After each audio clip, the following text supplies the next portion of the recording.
Hey everybody, welcome to another round of Canje Plays.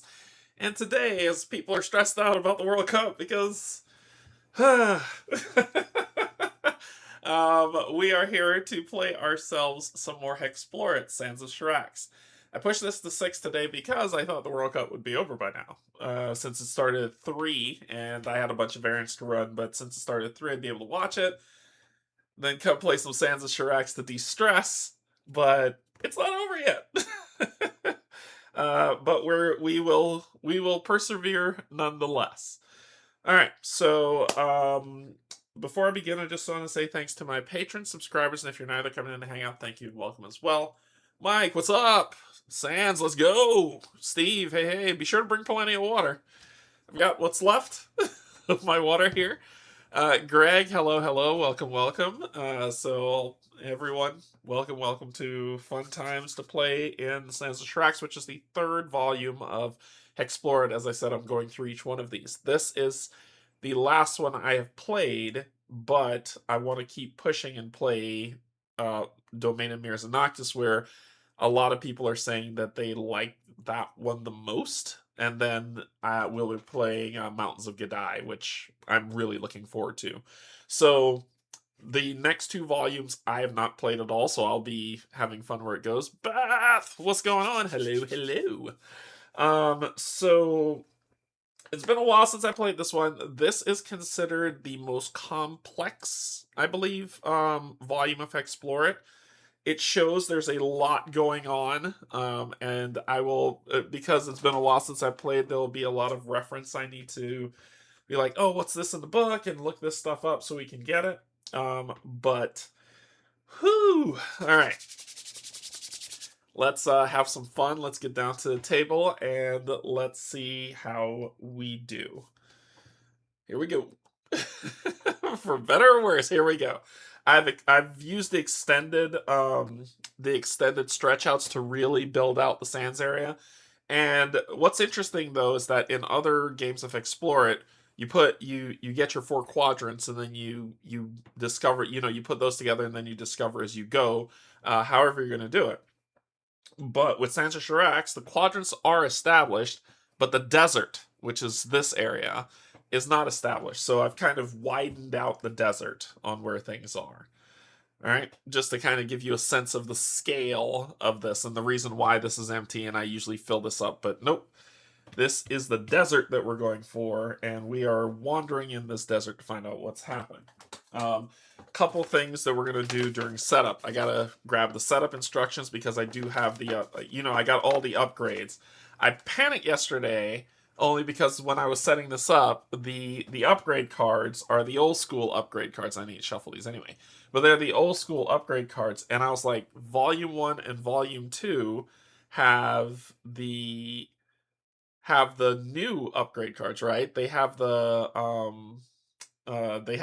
nice pictures and everything that's coming on that's slowly becoming the standard, and I didn't see that for Volume 3, and I was like, I cannot believe I'm missing something for this game. But then one of my patrons on the Discord told me no, they haven't made the upgrade cards for Volume 3 yet. Volume 1 and Volume 2 were upgrades for stretch goals for Fall of the Ancients that they had. And so I'm just glad I didn't miss it. So I'm assuming these will come later. Like there'll be something else coming that'll have those that you can purchase for later and get the rest of them upgraded, which is fantastic. All right. So we're gonna do our lovely setup. I have my rule book here, and I have the rule book online, so when I find the page here, I can zoom to it online so you can zoom in and see the setup that we're doing. But one of the things that stays true is the character that you have to select, and that's what we're gonna have. So mine will be the Vagabond, and I've named him Ford. So, all you Critical Role fans, yeah. But lovely picture of the Vagabond on here, and I kind of went with a little bit of a theme for the Vagabond for this, but Ford will be the name of the Vagabond that we have on here. Our Ford will be a Morlock as his race. He will be a Morlock, so a Vagabond Morlock, Cultist, Scavenger. So it's a Vagabond who is a Morlock, who is an ex-cultist, who is also a scavenger for the desert. So just running with theme, right? Running with theme as things build up. All right. Before we get to his setup, let's do setup of this area here. Like I said, I did get the encounter upgrades for Sands of Shurax, which is now the standard, which has the lovely pictures and all that other stuff. Oh, we'll find some spice in the it's called I think they're called Ravager Crystals instead of spice, Steve. But yes, the Dune Worm, the Ravager, when it leaves an area, it leaves spice. I mean Ravager crystals for you to harvest, because you know who controls the spice. I mean the Ravager crystals controls the world. Alrighty.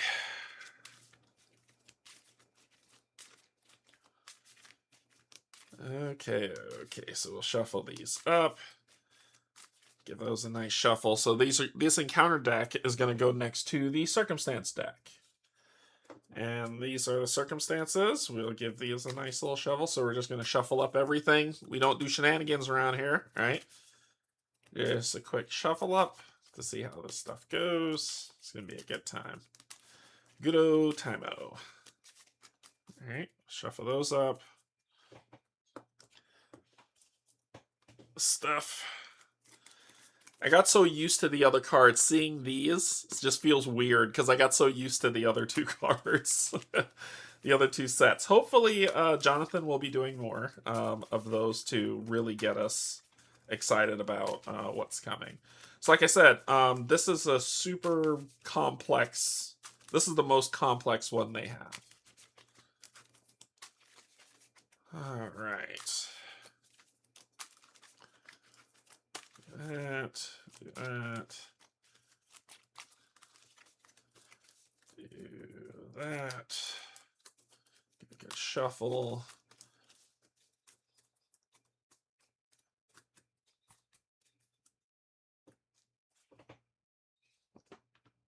That.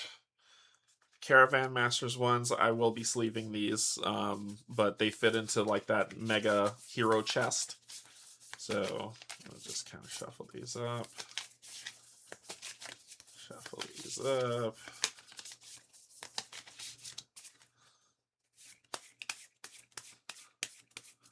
All right. Give those a good shuffle. We have caravan events. So I've sleeved these ones, which makes them... This is all the caravan events. Isn't that insane? So let me put the whole caravan event deck together for you.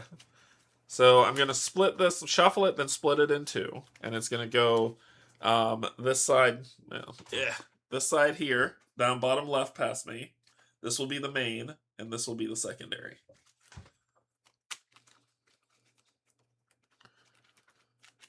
Alright. Shuffle it all up.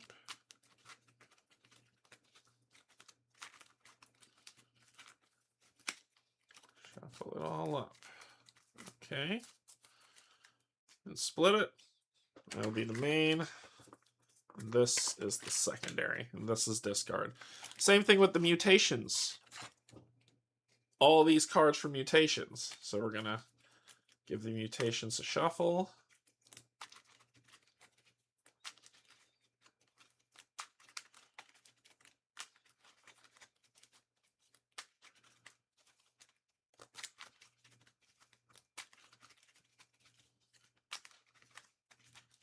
Here we go. And then we'll split it up from the top.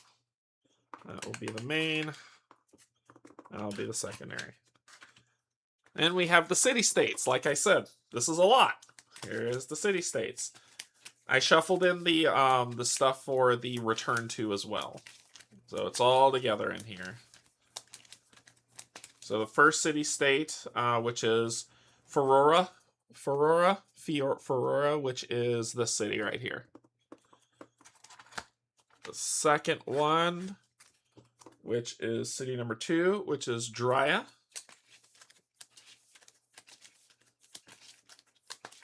Shuffle it up.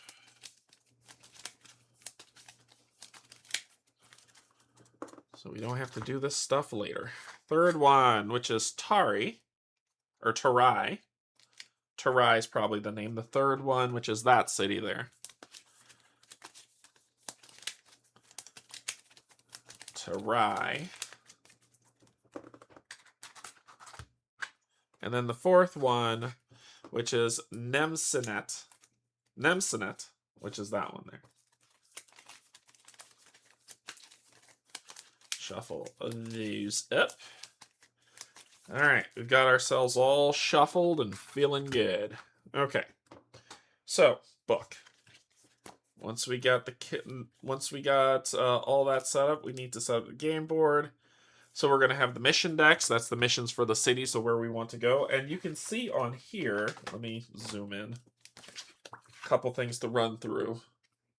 There's a lot to this. That's why I said there's a couple things to run through. If you look on here, this is the faction board, right? We start in the center. We start in the center of the faction. If we go to if we go to ally ourselves with Tarai, Tarai is corrupt and cruel. If we do for Drya, Drya is righteous and cruel. Nemsimet is rebellious and corrupt, and Ferora is rebellious and righteous. So Ferora's kind of got, you know, rebellious righteousness, totally corrupt. What would this be called? This would be called neutral good. Righteous and cruel. I think neutral good is the one. And then this one, rebellious and corrupt, as it goes there. So we're not aligned with any faction at present, so we're going to start at the center, but we can, by completing missions, we can gain favor with those factions and build things up. These, when the game starts, you shuffle up these, which I'll reshuffle these, so there's no shenanigans going on. And of course, the pictures on the back, if you flip over this board, it'll make a picture of the game box, right? So you can see what it looks like, which is a nice, cool little puzzle that Jonathan and team put in for us. I'll do this, do that, do that, do that, do that, do that, do that, do that. That's shuffled. This is our first hot tile. Why is it called a hot tile? Because it's hot. It's the desert. This is the Silt Sea. And basically, if you're not careful, if you're playing multiplayer, you can get stuck in the quicksand in the Silt Sea. But since we're playing true solo, that doesn't happen to us and we don't have to worry about it. But this tile starts however you want it to start. You can start it any way you want it to start. I'm going to start this one, and there's two starting areas if you see those dots there and those dots there. So I could start at the bottom down here or at the top up there. I'm going to say I'm starting at the top here, and I'll put it like that because why not? Well, actually, let's roll a d4 and see where it goes. 1, 2, 3, or 4. So you're going to roll the d4. 1. So we'll have it. Yeah, it's exactly what I had it. So 1. So it'll be facing that way. So that's how it's going to look. All right. Then we need to reveal 2 missions. We need to reveal a mission each from each city, which is what they want us to do. Ferora says they want us to do an excavation. So if we find one of these mission symbols on a Silt Sea tile, which we do have, we could take on this mission, right? We could try it out. Since we're in the 0 space of this, we could take on this mission and see what we can do for them. So that's what they want. So that's what Ferora wants us to do. Drea wants us to do, we need to find a highland that looks like that with one of those symbols in it, and we can attempt this mission to work on it. So optional, opposite reputation. If we don't want to gain reputation with them but do something else, we can do this side mission. That's what the optional's for. Tarai, we need to find a highland tile to take care of this one that's on here. So that's a mission for us to accomplish. Hey Doug, hey, I probably break the game, but I just shuffled the original upgrades with the fancy ones into one big deck. Oops. No big deal. You can never break HEXplore It. That's the beauty of it. You can never break HEXplore It. and a desert tile if we find a tile that looks like that. That will be a bounty that we can work on for this one. So that's that. That one's set up. Simple as pie. Okay, place circumstance and the caravan bars with space between one of them. Circumstances, place, so that's the bars, place the quadrants. Shuffle the hot tiles, which is what we did. Choose 2 hot tiles. Then pick one, and that's the one that we're going to use. Choose one of the 2 hot tiles and place it in the applicable area. Shuffle the circumstance deck, and flip 4 circumstance cards, placing 1 card face up in each of the circumstance slots. But because we're using this, we would never run into an enemy encounter with the circumstance. So we're going to change it up a little. Yeah, it's an adventure toolkit. However you want to do it, it works. You didn't break the... I don't think it's possible to break this game. I think, like, it's such a great toolkit that it isn't possible. So in here, we can use the encounters, which is going to be this and this too. Instead of just flipping 4 of those, we're going to choose between the 2 what we're going to see. If we do classic play, we'll put 2 encounter cards on 1 and 2, and then the rest will be filled with circumstance cards. If we do a blind play, then 3 to Hex will have circumstance cards, and then those 2 will be face down. There'll be 1 card face, sorry. Shuffle the encounter deck and place it between slots, so the encounter deck will sit there. So it's a blind play. We won't know what we're going to run into if we run into enemies. We can do easy or dangerous play by adding more or less based on what we want to do. So blind play is not going to work for me. We're going to do classic because I'm not crazy. We're going to pull for 1, so we're going to grab this, and this will be our first. It will be Mongrel Men that'll be coming out. We could bribe them if we have the money to do so. That's their health, that's their magic, this is what they'll give us. They're level 1, and this is what they'll do. They're humanoid, who is my favorite foe. So that ought to be fine. That is going to be in slot 1. We'll draw another for slot 2. Ooh, a boon. When we draw this, we'll draw 1 more card, then we'll roll a d6 and do whatever's on the hex table. Do whatever we roll on the reward table to see what we get. Then we start drawing circumstances for the rest. A Ring of Shadows, a treasure potentially that we could find, which will be cool. And we'll have an Intrepid Scholar event that can come with us that we could run into. And then we have this, which means if we roll a 3, 4, 5, or hex when we roll for circumstance, if it's a 5 or hex, we pull blindly off of here. If it's 3 or 4, we'll pull those, and 1 and 2 we'll deal with those encounters that come out. Yeah? Simple enough. That's how we do it. That's how we do. I won't be adding perils because perils hurt. Perils just hurt. They just hurt. Okay, after we do that... Ooh, look, a page came out. That makes me sad. No! A lot of pages came out. That's not good. It's not good at all. Alright, what else?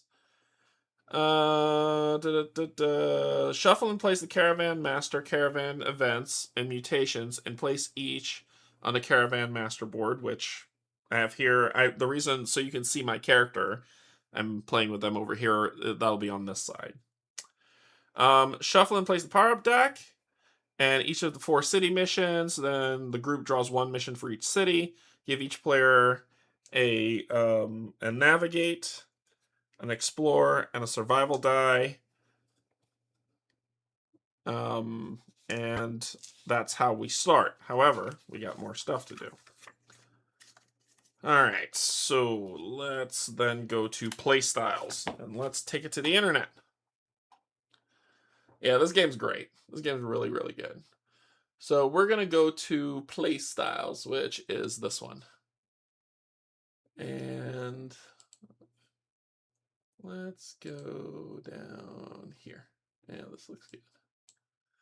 So we'll be playing a couple different play styles here. The first play style we're going to be playing is we're going to be playing double up, because that's kind of just what I do to make the game go faster. I wish I could sit here and play for ever, but I'm sorry, I don't. So we'll be playing double up, quick play, and one player, right? So we'll be combining those three modes into one for us to play through this tonight or today. So first, double up. Double up. The version of play presents adaptation to power up your heroes more quickly. Just quickly. Power up your heroes quickly.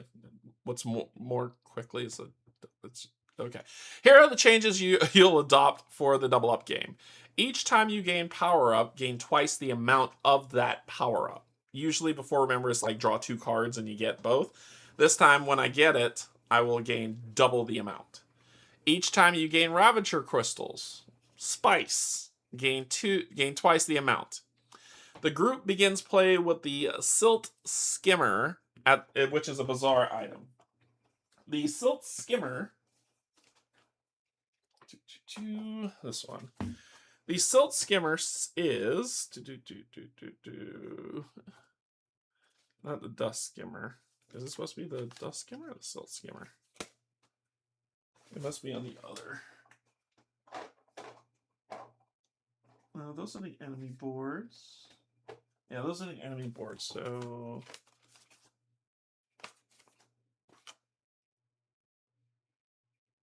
this one says Dust Skimmer. So I'm assuming the Silt Skimmer is the Dust Skimmer. It's probably a typo. So that one says the Dust Skimmer increases the group's movement speed by 1 hex per turn, including moving cautiously.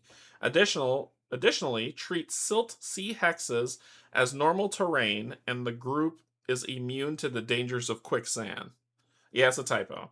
The group may only carry one, and it stacks with similar effects.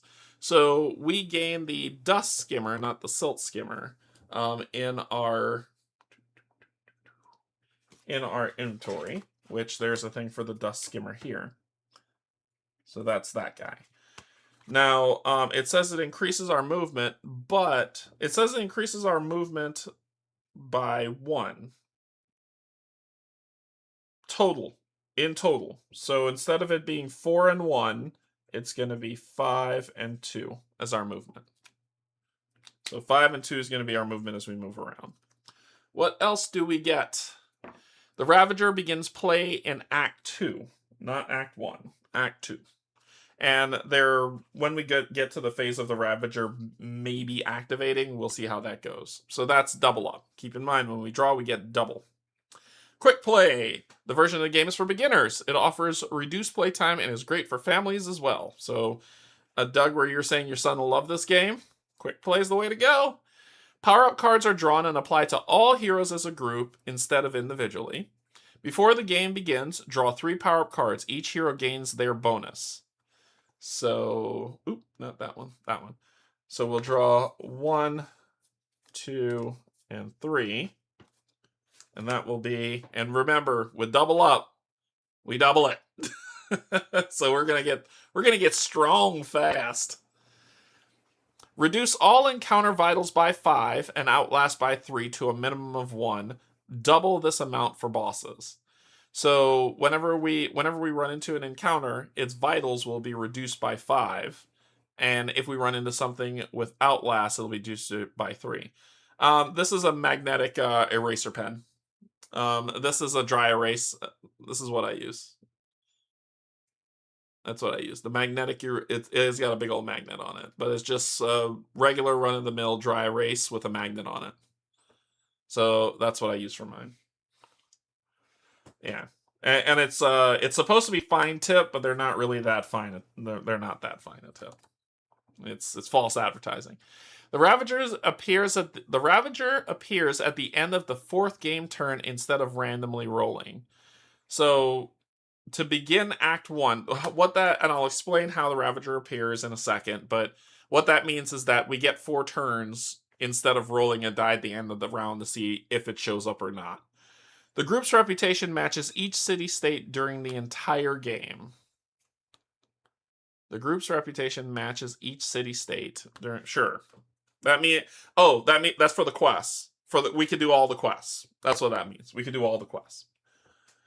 All right. The next page is for the one-player rules. So this is the last one that we'll be going with. So the one player. There are two ways to play using one player. You can have multiple characters, or you can play true solo, right? Like the rest of the games.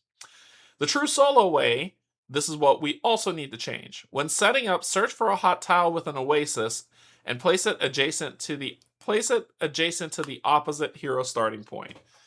Cool, so we can do that. We will grab all of the hot tiles and find one with an oasis. There's one. That's one with an oasis. And then we'll reshuffle the rest. Ah! Alright. There we go. Give him a good shuffle. And we're going to place this.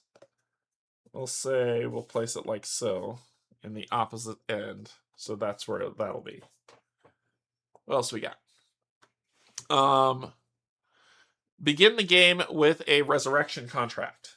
A resurrection contract says only the wealthy have access to this controversial service. Upon payment, the heroes sign mind-numbing paperwork. Revive all dead heroes, or the next time any hero dies, all dead heroes are revived after the event phase. Only one per group. So we gain a resurrection contract, which is just that says if we die, we get to come back to life. This guy. And then the final one, during the declaration phase of combat, we can spend 1 energy to use our defense skill, half of our defense rank as defense while we do an attack. So usually when you play multiplayer, you're either attacking or defending or using a first mastery or a second mastery. In this case, we can defend for half the amount while we attack as solo, so we're not just going to get straight mauled, which you've seen me do multiple times, so nothing's changed there. And then the other one is when rolling skill dice, only skill dice, to attempt a caravan event or a mission only, roll twice and apply both results. So it's either we're going to pass it or we're not, right? So it gives us a chance to win it if we need to. All right. Let's get this character set up. Okay, I wanted to draw these because it says you get double the amount. Look at what we got. Both our masteries are going to get a big boost. With double up, remember, double up says that you get... I want to make sure I say this properly. With double up, it says each time you gain power-ups, gain twice the amount. 4 and 6. And then we got favorite opponent. So I think we might be able to get a new favorite opponent.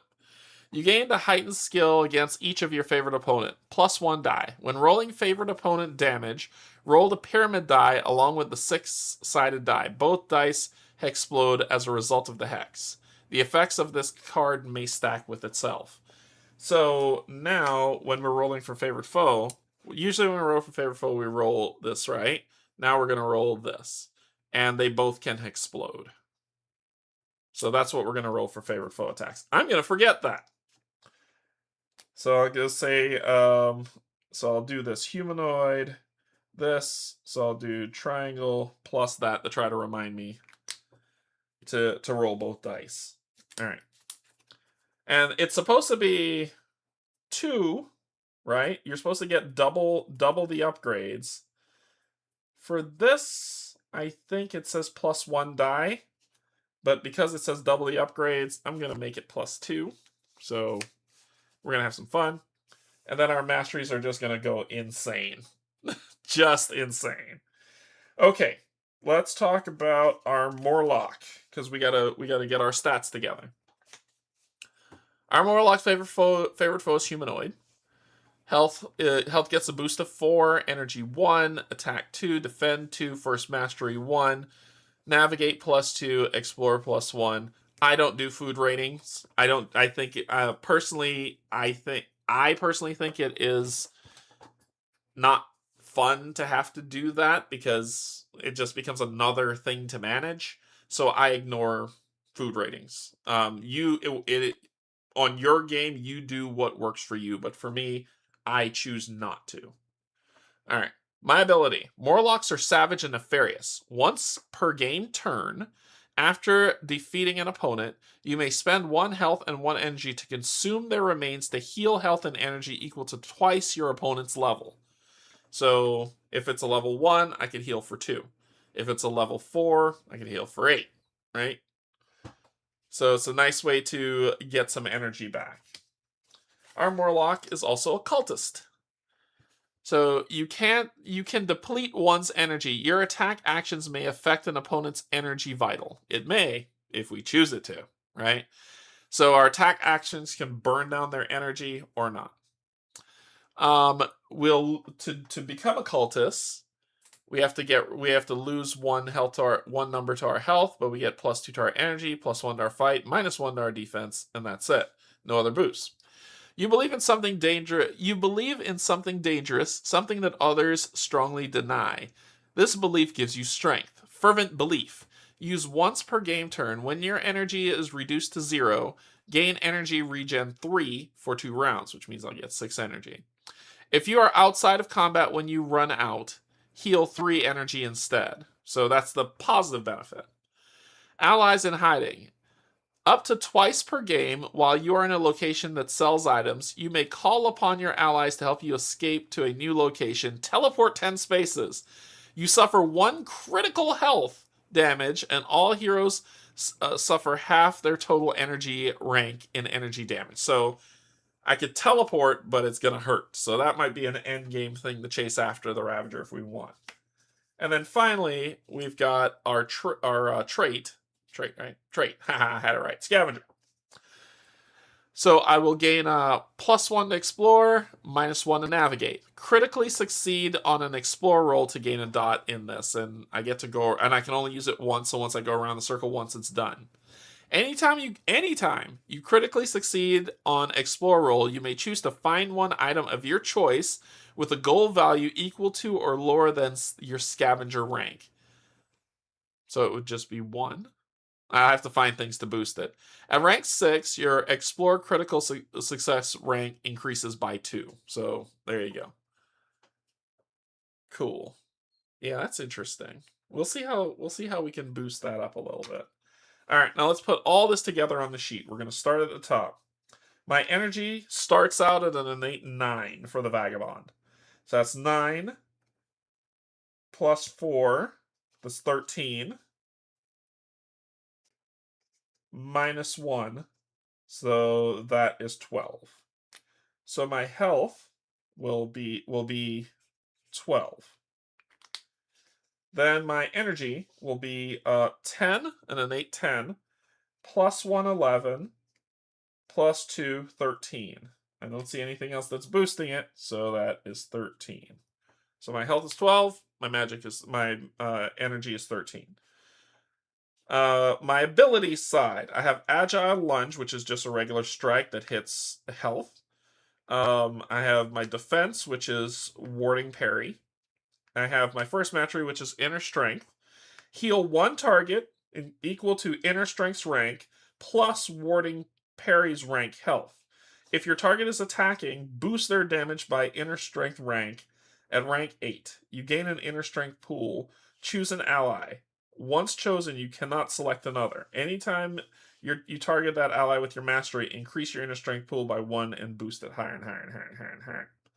It doesn't really play well solo, but I'm going to augment it just a little bit to make it fun. Then we have our second mastery, which is Watchful Eye. Heal Watchful Eye rank plus warding parry rank health. Split between any amount of targets. Me. Each target also gains regen equal to 1/3 Watchful Eye rank for a number of rounds equal to half Watchful Eye's rank. So we'll fill that all out here. But it's all about healing. This is a healing class, but who cares? We're going to attack. So our attack is going to be innate 2, +2, 4, +1, 5. Sorry. Yeah, 2, 4, 5. So we will be doing 5 damage when we start this bad boy off. Then we have our defense. Our defense is an innate 4 plus 2, 6 minus 1, 5. So we got a 5. All right. These numbers are about to... So this, we have our first mastery. We have an innate 3 plus 1, 4. Nothing else here or here. So that's 4. 4. Plus this, so plus 2, but we double it because of double up. So that would be plus 4, 8. And then plus 3, what's that? 9, 10, 11, 12, 13, 14. So it'll be, our inner strength will be 14. So we can heal ourselves a lot. A lot. And our watchful eye is 1, 0, 0, nothing new. So it's just 1, but it's going to be 6 and 4, 10, plus 1, 11. Then we go to our skills, which is Navigate, Explore, and Survival. Our Navigate is innate 2 plus 2, so 4, minus 1, 3. And I could discard these because those are dead. Then our Explore is 1 plus 1, 2 plus 1, 3. And finally, our Survival's 1 with no boost. So our Survival's 1. Survival's about food, but like I said, I don't care about that stuff. All right, cool, cool, cool. Now our inner strength is going to be, it says your inner strength heal total is going to be your defense, my warning parry plus my first mastery. So I'm going to heal for 19 when I use it. And my inner strength pool isn't building yet because I haven't reached the rank that I need to. Watchful Eye is going to be my warding parry plus my second mastery, which will be 16. And the regen amount is going to be 11 divided by 3, which will be what, 3? I think it's rounded down. Yeah, it'd be 3. I needed 1 more to make it 4. So for 3 rounds, I'll regen with that if I use it. Ta-da! Our character is complete. Complete and ready. All right, let's move this over here. And we have that set. We've got those set. The Dune Worm's ready. And I think we're ready to begin. All right, we're ready to start this party. So we know one of the missions is on the Silt Sea, which is the excavation missions for Feora. This is a Silt Sea tile, and you can tell it's a Silt Sea tile because it has, if you notice what's on there, I need to keep it how it is, but if you notice what's on there, and when you look at the mission, the type matches. So we could go ahead and try to accomplish a mission already, and I'm going to move cautiously to move 1, 2. When you get to an edge, you can explore around that edge. So I choose to explore. I'm going to draw a hot tile. When you're on a hot tile, you draw a hot tile. And our hot tile is going to be another quest. This one on a desert style. Ooh, we do have a mission for that one. Cool. And then we get to place this how we want. Let's do that. But we're stopping there, right? We've revealed what's there. So that's our game turn to do that. Then we do our skill checks. Because we moved cautiously, we don't have to worry about wandering. We're just going to roll these 2 dice for survival and see if we find any gold. Oh. And I think we start off with 10 gold. I think our character starts off with 10 gold.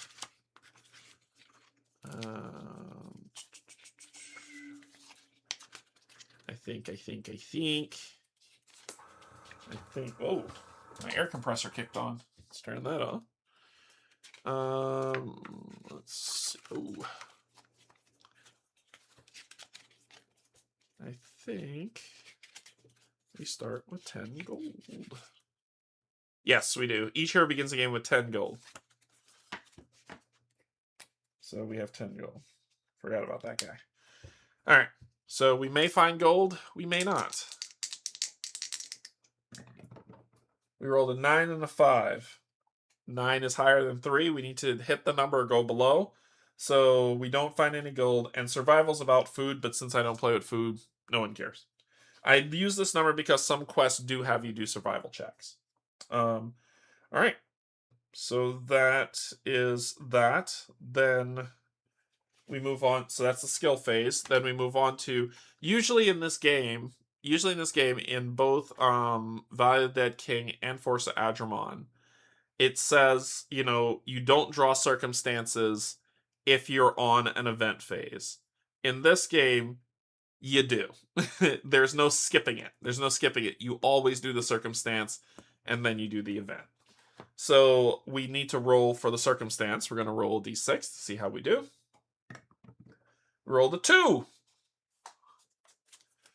The 2 says that we have to draw one more card, but we're also going to roll a d6 and get whatever's on this table. So since the 2 is an encounter, we have to draw another encounter card. Our encounter card is going to be a level 5 skeletal dragon.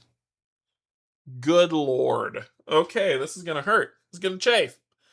Well, first, let's roll on our table and see what we get. Of course, I find the hardest thing in the dungeon. 4. We roll a 4. We're going to get a dream catcher. So a dream catcher, it tells you what tile it's on, what city tile's on, because each city has their own market.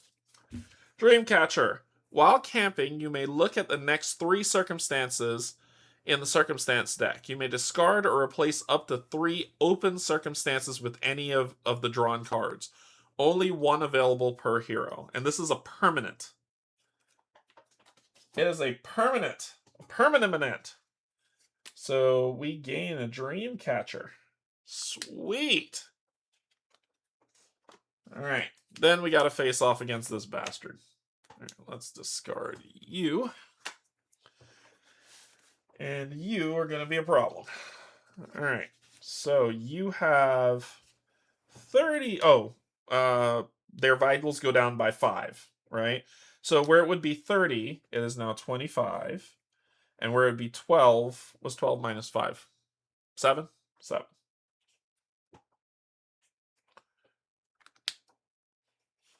So you have 25 health, 7 energy, and you're an undead, which is not. You're not my type. That guy's my type. Alright, so we're going to have to take this thing on. Well, let's do some fun. What we're going to do, because we are going to take some damage, aren't we? Let's go ahead and spend 1 energy so that we can defend for half, rounded up or down. Let's see. Is it rounded up or down? I think it's rounded down. I get too used to games that let things be rounded up. So it'd be rounded down. So it would be so it'd be 2. I'm blocking for 2. Yikes. This is gonna hurt. Maybe I should do inner strength. And all of that's healing. So I'll keep that in my back pocket and I'll just attack, blocking for 2. This thing is going to 2. Deal unyielding 9 health. Each hero targeted by an ally this round becomes debilitated. So unyielding.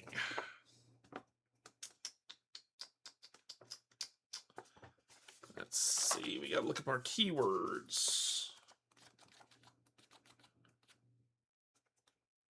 Unyielding. This desert's hot.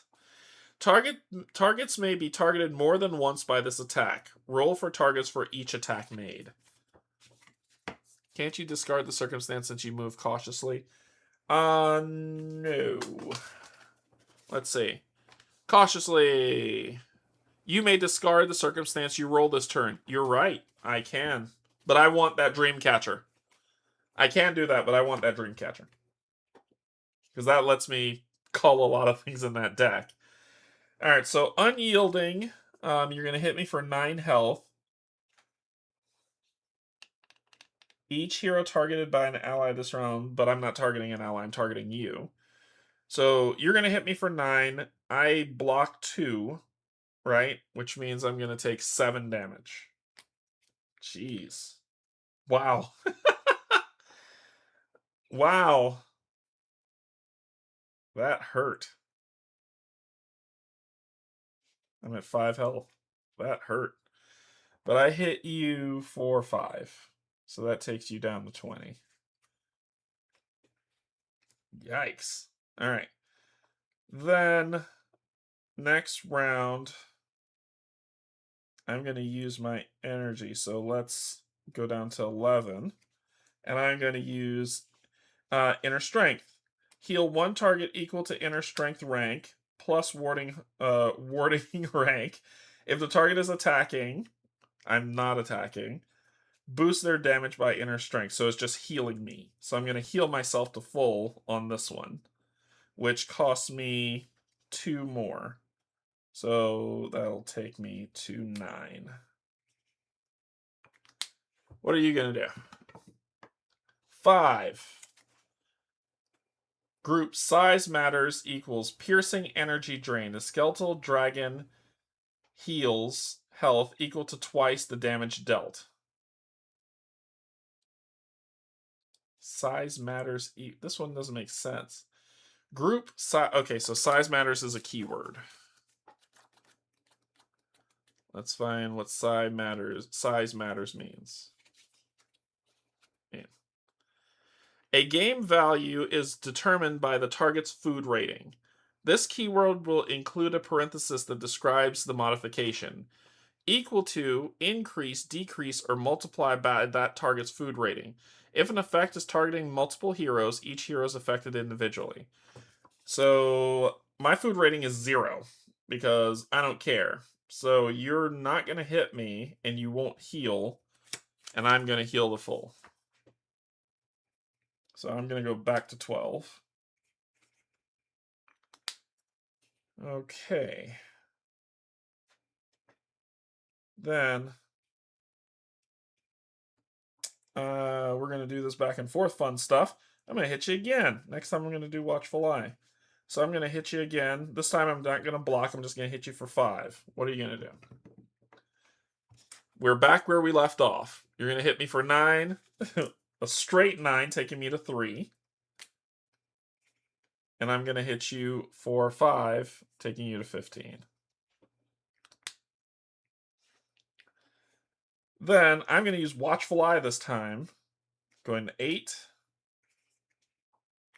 And Watchful Eye, I heal.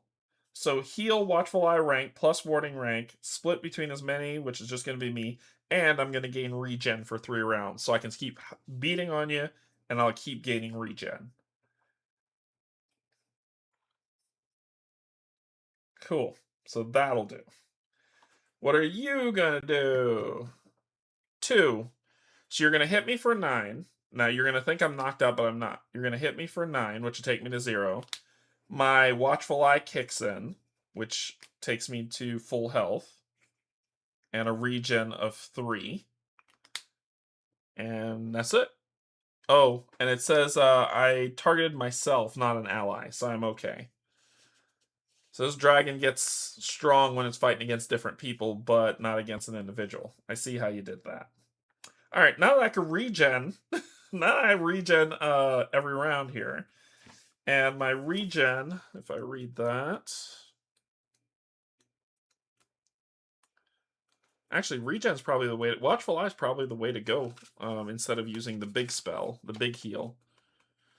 As heal, except the healing occurs during regen so regen 3. So again, regen may only stack for different sources applicable only during combat.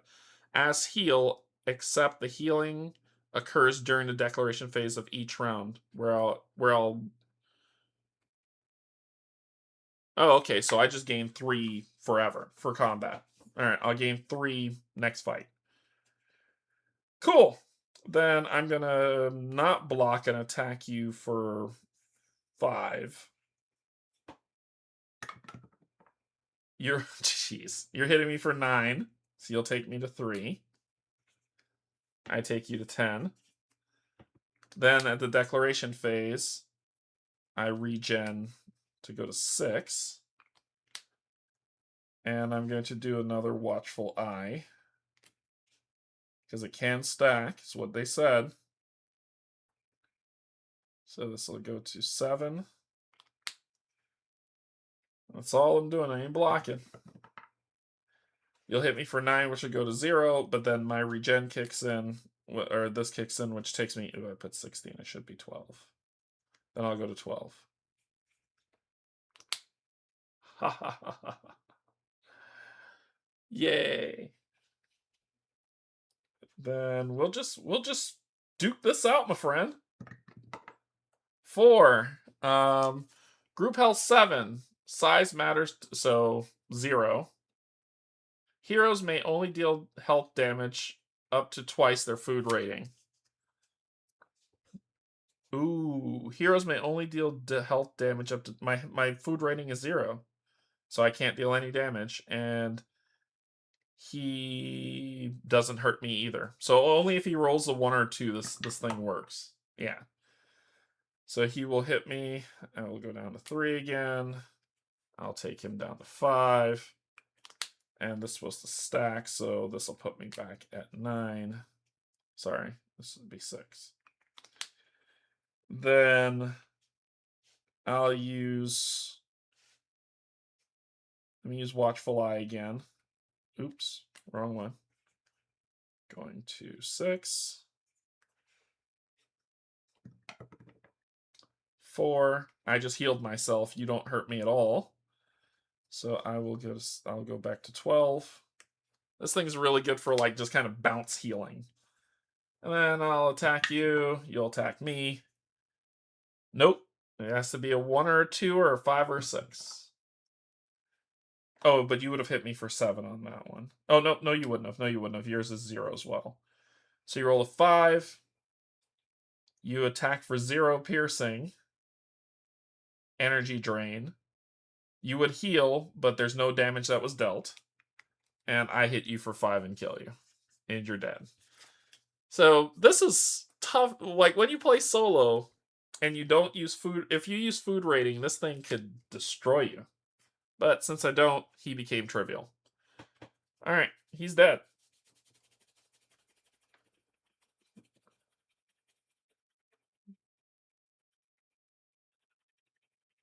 Oh, you know what? I'm gonna have to use a napkin. Use one of these bad boys. Let's rub this off. There we go.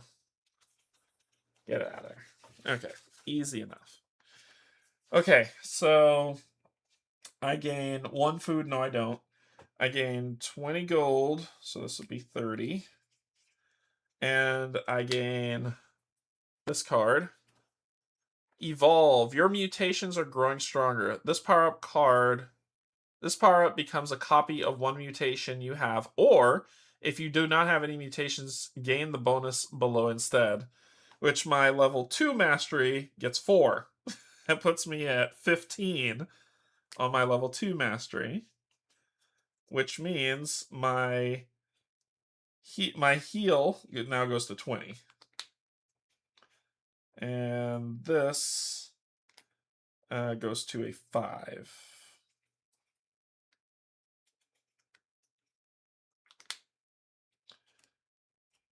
Cool. Awesome. Haha, you're dead. And then we put out a new monster. A level 4. That said I could heal my ability. It says I could eat the carcass. Means to heal health and energy equal to twice the opponent's level. The opponent's level is 5. I'm going to eat the carcass, losing 1 health and 1 energy. So I'll go to 11. And it says you may to heal health and energy. So basically I eat it and I go back. It was at 6. So you'll go back to 12. So I'm going back to full. So I chew on its corpse and I heal to full. The Morlock's awesome. And with me not having food rating, I just kind of get stupidly strong. Okay, now that I've completed the circumstance phase, I go into the event phase. Well, the event phase, we're going to do this event. So the excavation, survival, 2 successes required. Oh, yikes. Uram's tomb lies in a great Terran cathedral built into the side of an immense cliff.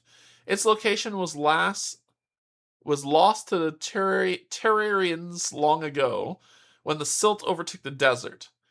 Uram was their last king, unseated by a terrible secret society. Their rebellion reigned for 100 years, then Emperor Noka rose to power. If you have already found Uram's tomb, you may complete this mission immediately. If not, locate the tomb discovery and play it when you complete this mission. Excavate. Roll the pyramid and both sand dice. If any is a hex, draw and face the next sprint encounter you find. Spirit encounter you find. It is dangerous. If the group vanquishes it, each hero gains spirit as the favorite opponent. Then this ancient structure fails.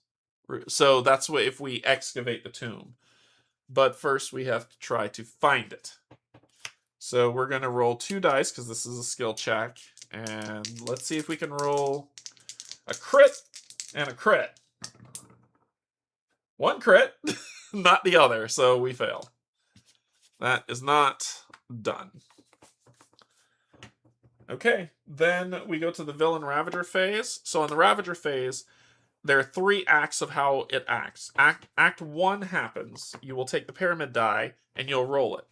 The first time you roll it, if you roll a hex, which is the 4, it will appear. If it doesn't roll that, then it doesn't appear, and then you'll -1, and now 3 and a 4 will make it appear. A 2 and a 4 will make 2, 3 and a 4, and then it's going to come out. But remember, we're playing solo, so it only appears on the 4th turn. So this is turn number 1. We don't have to worry about it.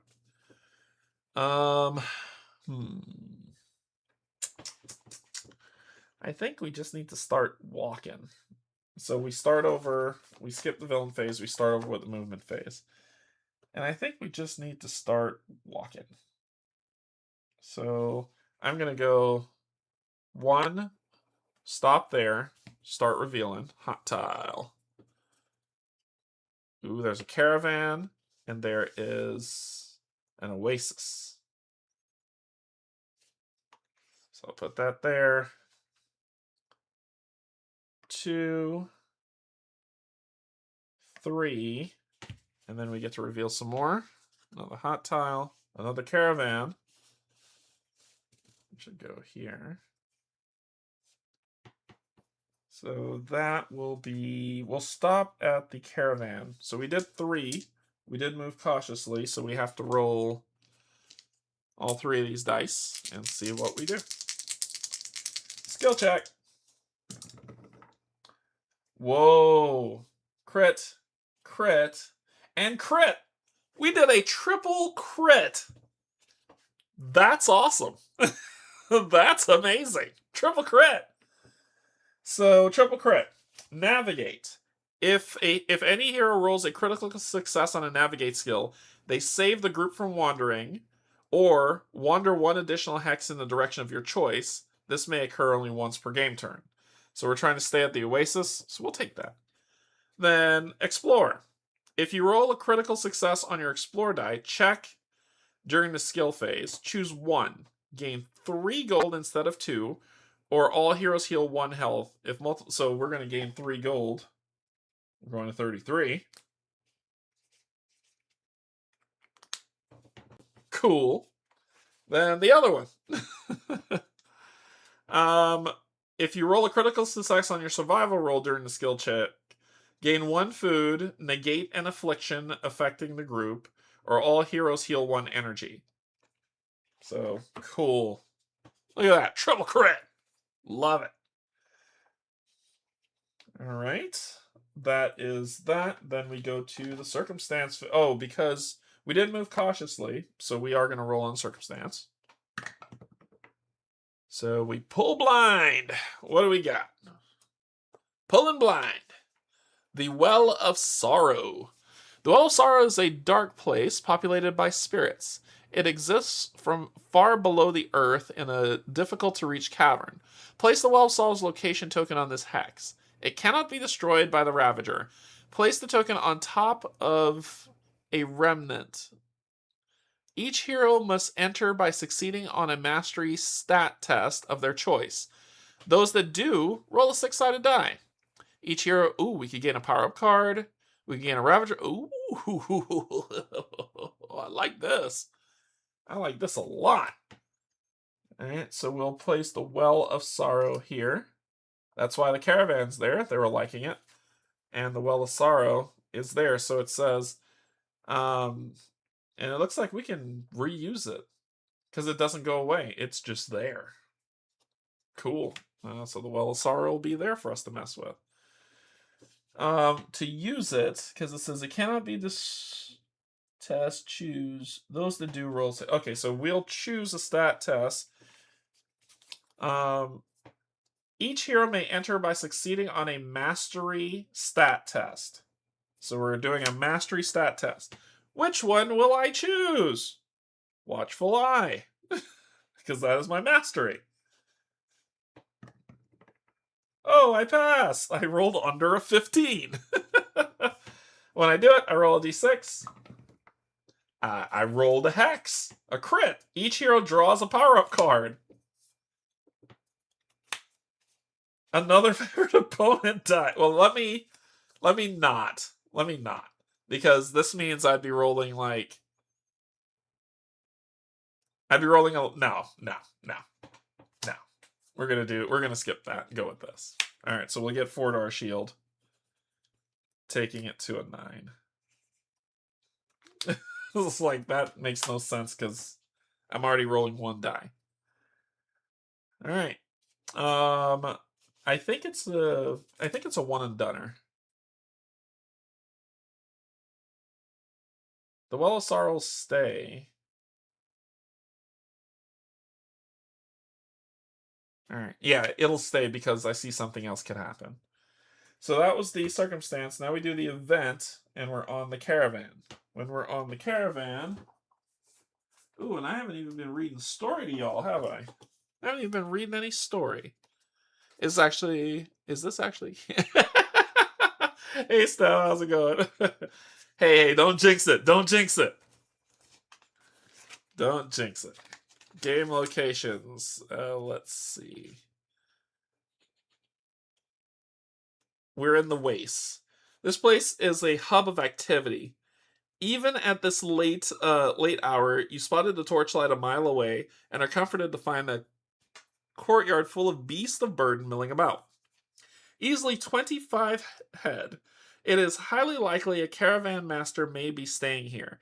That can mean good trade and even better employment as caravan guards. Your belly audibly growls. They have soup. You can smell it from here. You'll get rest and a meal tonight. So that is the caravan. Alright, and then there's more stuff to do. So let's talk about caravan cars.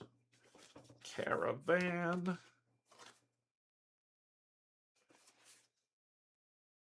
Okay. So basically the caravan, any of these above things are available, which is a poultice, hardy rations, hypersense tonic, spell components, and iron scale potions. Plus, I think there's a thing with the caravan events. So let me look up caravan.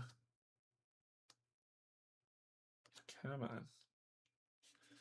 on. The heroes may travel to caravans to join a caravan heading into or out of the Wastes. You may also purchase items available in the bazaar worth 3 gold or less. See page 76 for more information. 76. Caravans. Caravans transport the group to and from the wastes. Flip over the top caravan master card each time the group moves into a different caravan.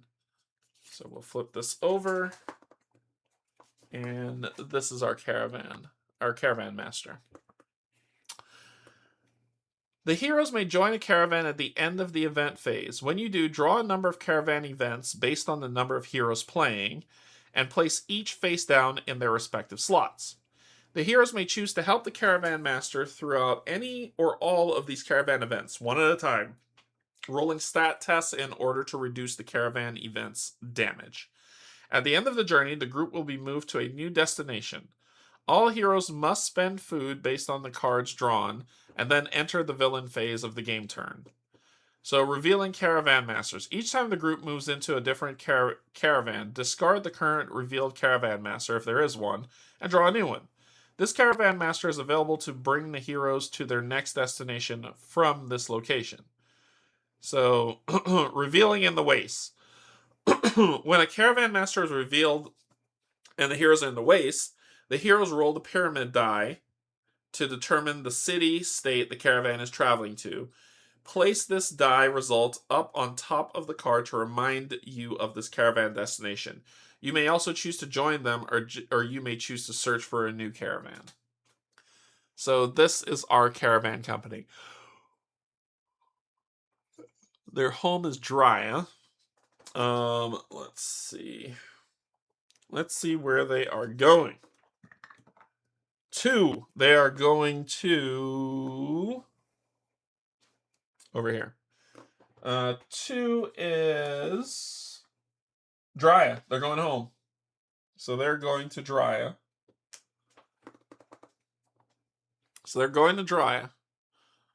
Do I want to go to Drya? I don't know if I want to. I don't think I want to. The Alcuin Mercantile Company is run by an abrasive doodling named Alcuin. He vehemently opposes the Hanta. His caravan is often well provisioned for the dangers found in the desert, and that makes it a prime target for looters. He pays his mercenaries so well that his caravan often attracts crowds of would-be supporters. Many times they even follow well into the desert. Special, the Alcuin Mercantile Company wants nothing more than to protect their merchandise. Each hero gains 10 gold for each encounter, cult raiders, Noka slavers, or invading army caravan event the group protects the caravan from. The caravan must suffer no damage from an event in order for the group to be paid. Now, I'm just going to buy from you and go away. I don't want to do that.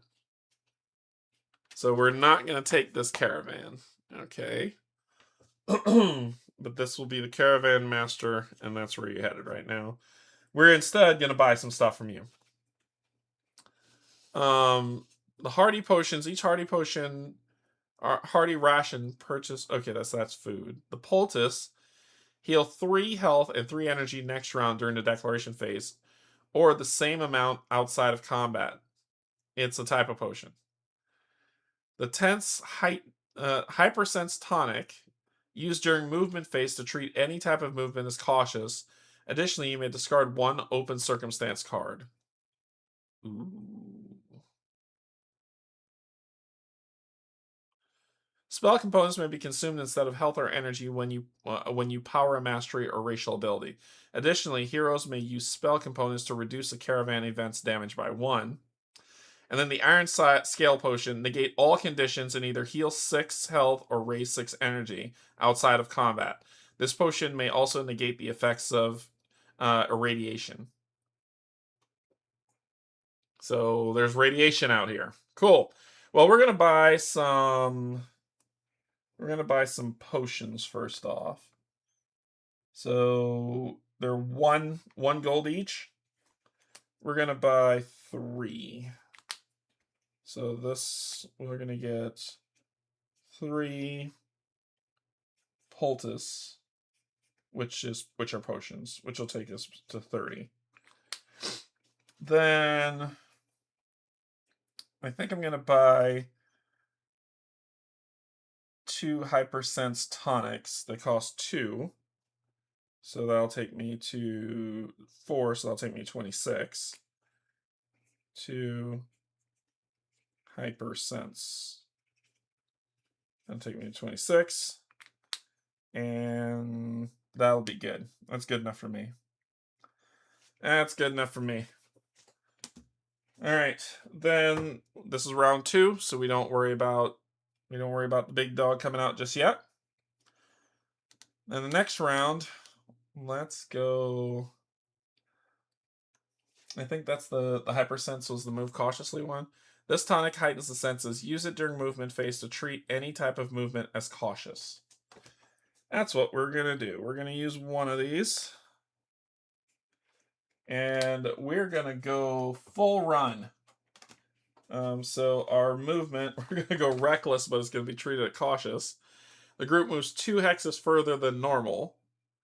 Each hero suffers 2 energy drain. But it's cautious movement. So let's run. 1, 2, 3. This time we need some more. This one has another caravan. And this is Highland. We could do a quest here. We could do a bounty too. I'll put you... Where do I want to put you? Like so? No. Let's put you like so. And then I'm going to look over here.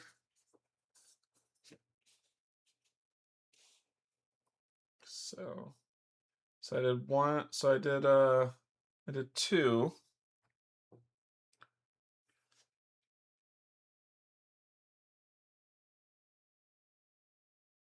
Three.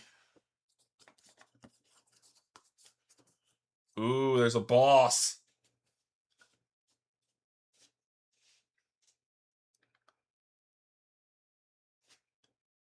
4, 5. And let's do it this way. Treat any type of movement as cautious, as they said. So if I'll lose 2 energy if I step onto that tile.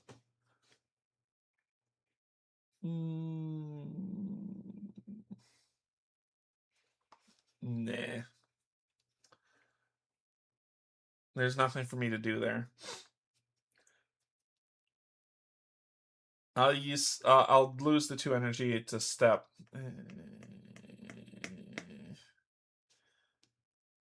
Yeah, because I'm running out of time and I need to run. So I'm gonna go here. We'll do the lose the 2 energy and go down to 11. Pull. Okay, I do have a mission for this. The bounty. And I am moving 2 anyway, so I'm gonna go here. And it's cautious movement, so I don't wander. But I roll these 2. A 3, which gets me 2 gold. Takes me 28. Meter beat, and a 6, which doesn't matter. Then we go to and it's cautious movement, which means you may discard the circumstance you roll this turn. 5. Should be one of these. Let's see what you are and if I'm going to throw you away or not. Yes, bye. Bye. Bye-bye. Bye-bye. Because of cautious movement, it is avoidable. It's avoidable by me saying, no, I can discard it. Okay. Event.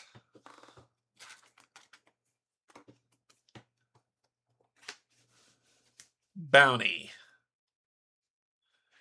Creatures, humanoids. Hey, my favorite foe. The Nimsinis gamble on a great many things. A region-wide contest has been announced, and this month's bounties have been placed. The current contest calls for creatures and humanoids. During the event phase, while on a mission location, search the circumstance deck for the first matching encounter and play it. This mission must be turned in at a city-state or caravan. It may only be turned in once. Gain the reward a number of times equal to the number of matching encounters fought in a mission location or anywhere else while this mission remains active. So, the hunt is on. The hunt is on. That one landed. All right. There's no test for that. Next time I do a mission, which I'm going to flip over the next one, which is another bounty. Wow. Next time I do another mission, I can, because it says the current contest calls for during the event phase, while on a mission location, search the circumstance deck for the first matching encounter and play it, which is either a creature or a humanoid. Okay. This is round 3, so it's showing up. It's showing up next time.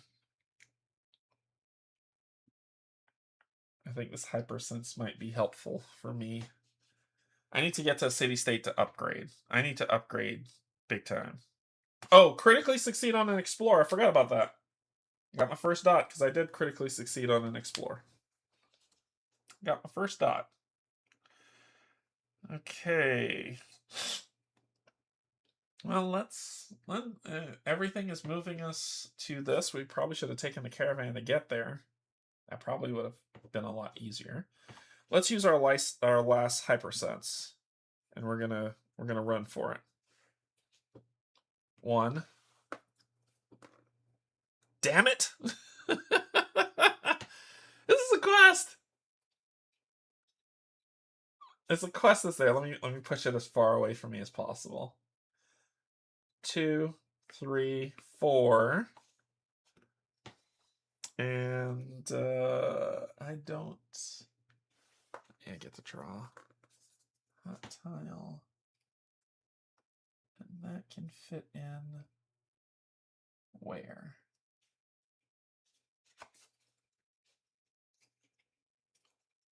I don't think I can place that there. Is this supposed to just kind of connect here? Is that what it's supposed to do? No, it's set to put it here. Something has to be able to connect there. Let me see what the other tiles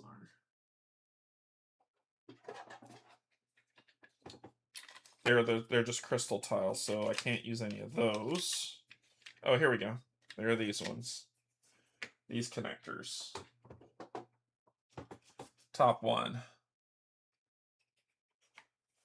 How do I make this fit? How do I make you fit?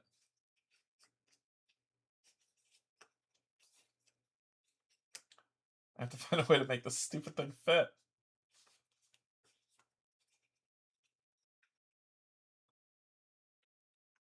Yeah. I have to find a way to make it fit, so there you go. Alright, I'm gonna stop. That was 4th, right? Because I was here when I got that brownie, and I did 1, 2, 3, 4. I think I'm gonna stay there, and it's a cautious movement. All right, so it says during the event phase while on a mission location, we could do this bounty and what we're doing. So it's cautious. I'm just rolling these 2. Nope and nope. All right. It's cautious, so I roll this and I can throw it away. 3. Ring of Shadows. It's a treasure. Dark shadows swirl inside the bejeweled ring. All heroes now deal piercing and corrosive damage against undead and spirit opponents. This ring used to belong to a powerful sorcerer named Magus Grimm. He tampered with dark magic and became a wraith when everything went wrong. If a hero becomes possessed by him, he is instead captured by this ring, and the group does not suffer from his passive. Once per game turn, if the group gained any power-ups this turn, draw 1 more and apply its bonus to the group. Thank you. That is awesome. And then Pursuit is the one that comes out in its place. Holy crap. Okay, now let's do, there's a couple things we're going to do. Because we could do the Navigate quest here. But what we're going to do is the bounty first. So the bounty says, during the event phase, while on a mission location, which I am, search the circumstance deck for the first matching. All right, so we're searching for the first humanoid or creature. No. Yes, that's a humanoid. And then we reshuffle.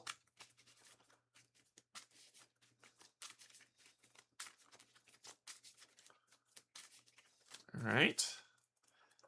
And then it said, and encounter it and play it. Let's do some bounties.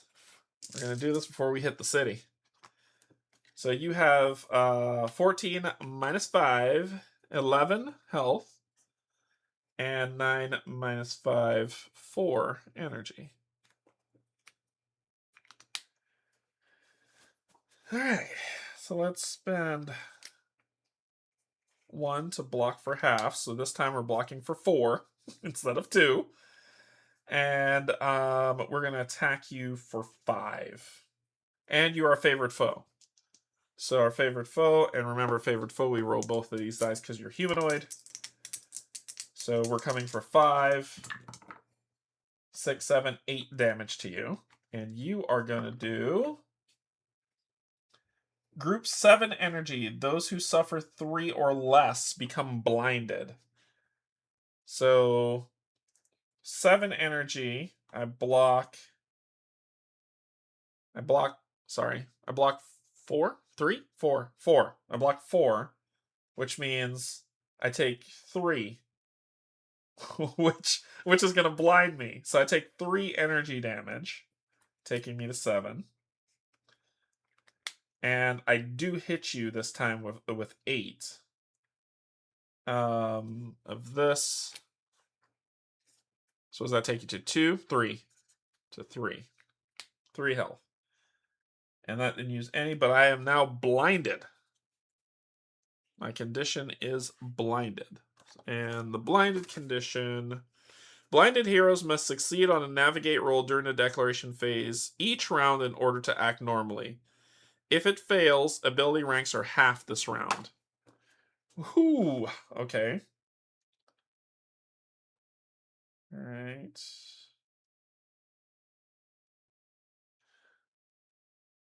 Caravan events or missions are where I roll twice. So this time I'm just going to block for 9.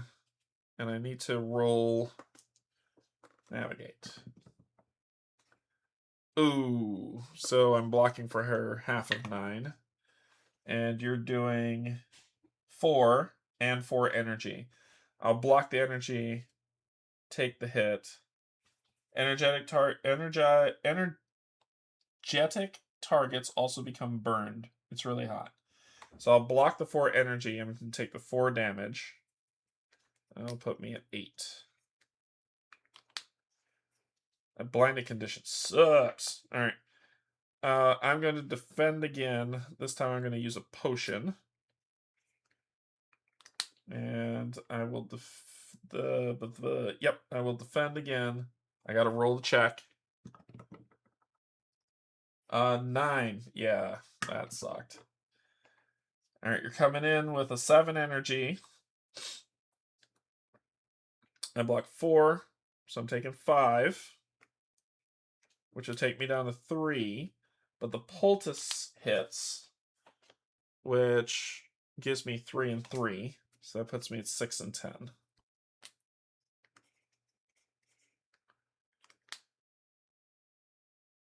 Then, and I can't get blinded twice. So let's use Watchful Eye, which will take me down to 14. And I need to do the check. Good Lord, I cannot pass this. And you're doing 4 and 4. That can't be all. That can't be like you're hitting me for a ton of damage because you're gonna. Let's see, what does that mean? I think that's what that means. You're hitting me for a ton of damage. Or is it triple target? Is it triple, like, You're hitting me 4 and 4, 4 and 4, 4 and 4, or is it that you're hitting 3 targets? Because you would destroy me. I would die in the first round.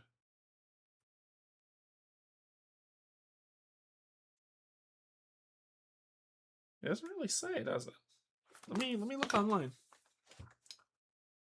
Let me look online and do a find for triple.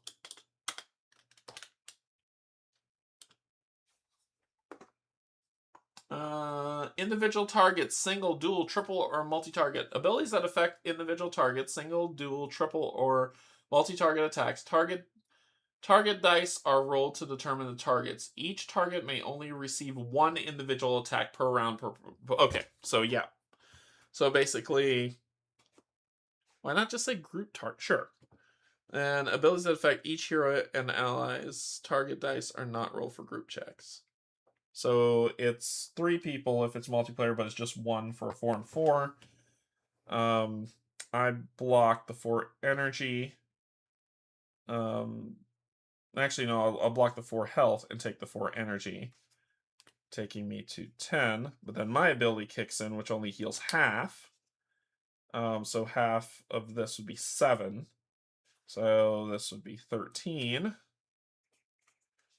And if this is 7, my regen is 2.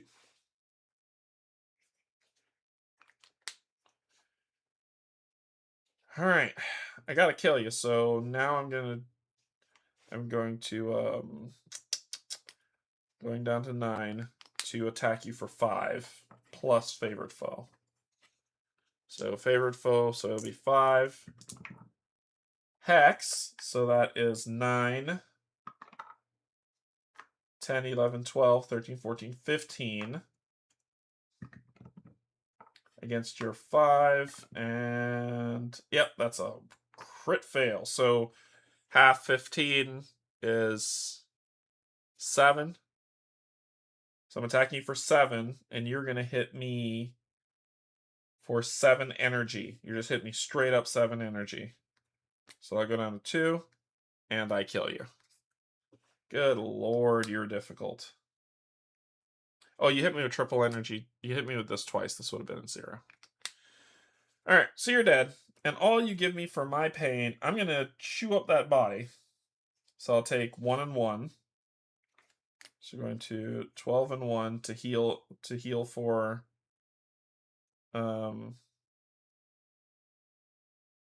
this will be 5.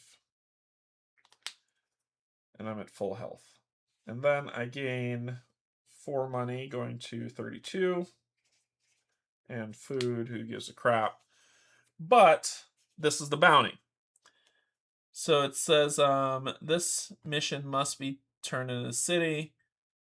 During the it may only be turned in once. Gain the reward a number of times equal to the number of matching encounters fought. Okay, so that's my first bounty. And then we'll take this thing on. So, a powerful noble who opposes the emperor's rule has left Nimset and is heading into the wastes. Find him, and no coast guards will reward you. Assassin. If the assassin is currently in play, so that's something else. Optional, if I want to shift my reputation. You locate the noble easily, but you distance yourself from the Tarian guards is a bit difficult. You learn something of value from the nobles and choose to spare his life. Let's see if we want to oppose them or not. First, we need to pass. 2 successes of a 3 or higher. 1 crit, 1 fail. Big fail. No good. That's a no good. Did not pass. Okay. Cool. Cool. All right, the Ravager comes. During the first villain phase, the group rolls pyramid, blah, blah, blah, blah, blah. The Ravager appears and submerges below ground in different ways during each act. The below table shows where the Ravager appears and the sequence in which it does so. So Act 1 appears in the wastes only. Alright, so do we have a storybook on the first appearance of the Ravager?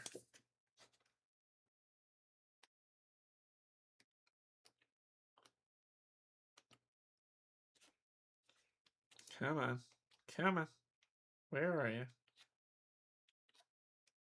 Where are you? That's a lot of reading.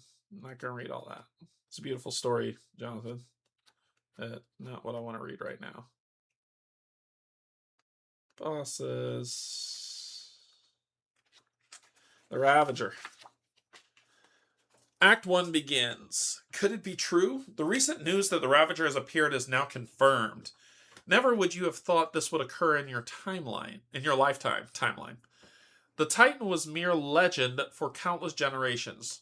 What this will mean for the world you are unsure, but you know it can't be good.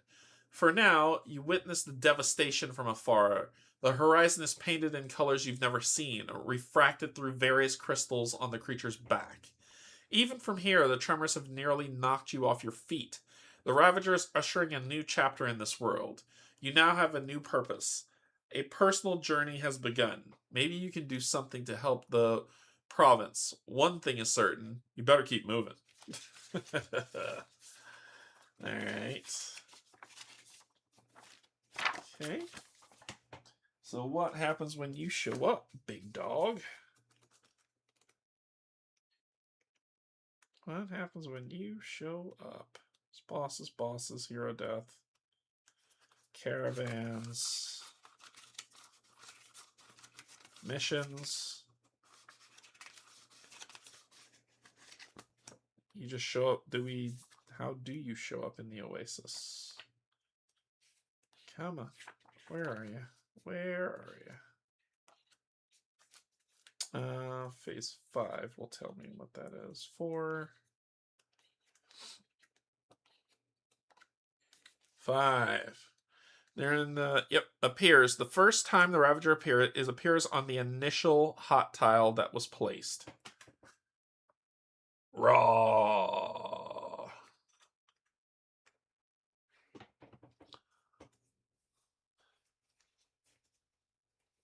Thereafter, it appears on a random adjacent hot tile as indicated below.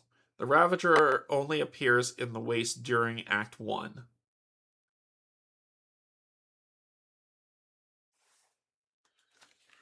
Okay. Cool. So he is there. Appears in the waste only. Game turn cycle. So he appears, he pauses, and then he disappears. So he tears his way up into the land. This actually would be very fun to paint. Yeah, this would actually be a very fun mini to paint. Rah.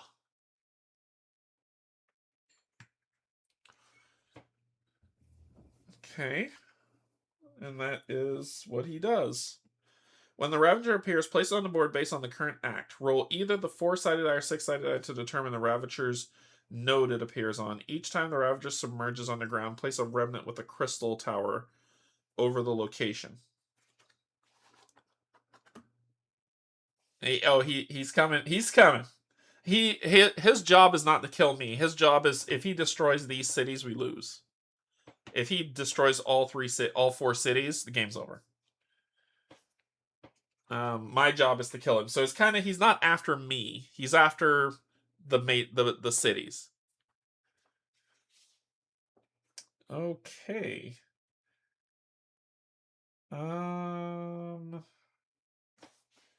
Let's hotfoot it here. 1, 2, roads.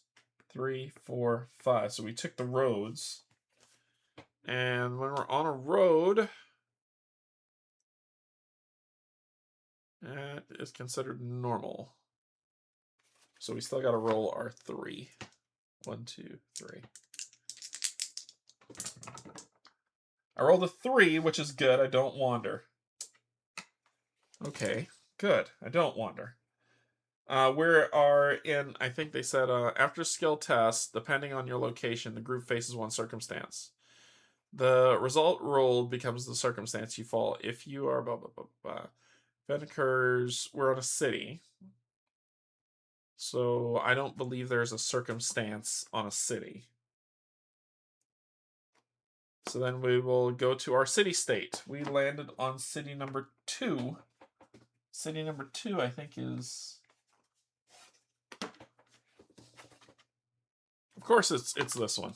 Of course it is. Of course it's this one.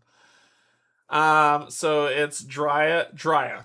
Let's get our story about Drya. This is not the place I probably should be, but screw it.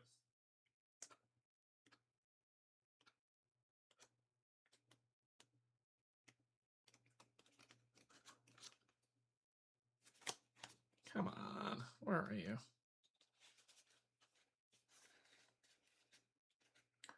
Ever since your arrival, you've wandered about the dark rumors hanging over this beautiful place. Drya is one of the gems of Shurax, referred to by many as the Emerald. In the past few years, the council ruling this place has made difficult decisions, some that have divided the people. Most have benefited from the new laws. In fact, the lower caste has benefited the most. The poor have almost wholly disappeared from the streets. Looking out from your third-story window in this busy inn, you're surprised by the many construction projects in this district. Though the sun sets, you can see a scuffle happening below and know it immediately to be a hanta. So this is a divided city. You shake your head in disbelief that some could find themselves so unhappy. You've got a long day ahead of you tomorrow. Hopefully your experience will be a good one here. Okay, so we're in neutral with them. They're not going to bother us. We can do ruler. Drya is ruled by the Tribunal of Heroes. Arbiter Khan, Renvali, and Tek Karun keep order but are opposed by a cruel group who call themselves the Hanta. Skill phase. Skip the skill phase in Drya. Okay. Then schooling and sparring. So we can upgrade health. Yeah, we can upgrade our health, our energy, our shielding, or our navigate. That's the only thing we can upgrade in this city. And it's going to cost -1 because we are schooling and sparring, because we're still good with them. And we turned in... What city is this? Nope, we haven't turned that in. It says this mission must be turned in at a city state. So we could turn this in if we want to. I think I might build it up a little bit more. We could do the global market. You may purchase items from any HEXplore It game while in Drya. Any HEXplore It game.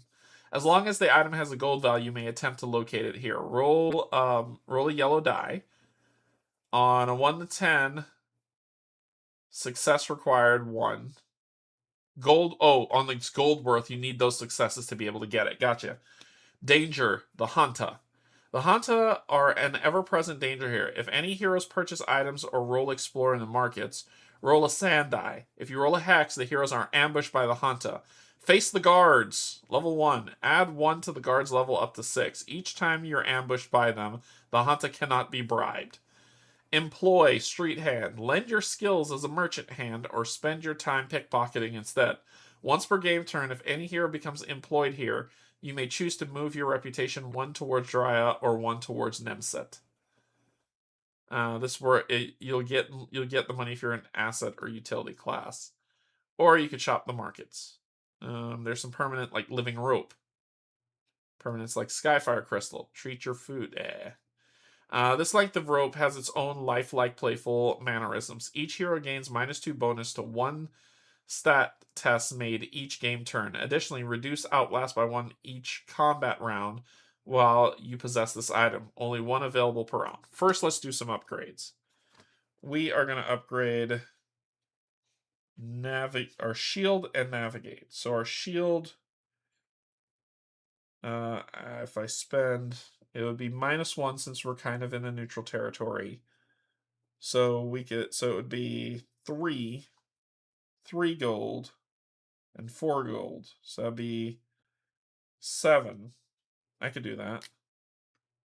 Boop. Actually, I could just do 1 to just boost this to 10.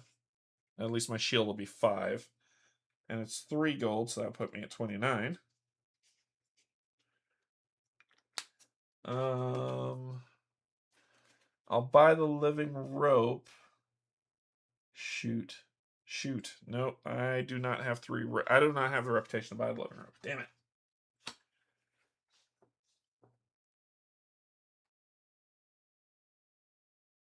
The group may invest in infused equipment to enhance their power. When you purchase infused equipment, each hero gains 1 rank in each stat. Each additional time you gain infused equipment, increase its cost by 2 Ravager Crystals. So I need Ravager Crystals to be able to infuse my equipment. So I haven't bought anything yet.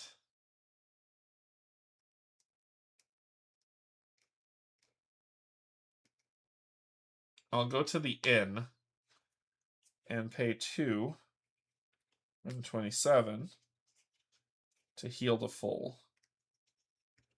So I'm going to go to 12 and 13.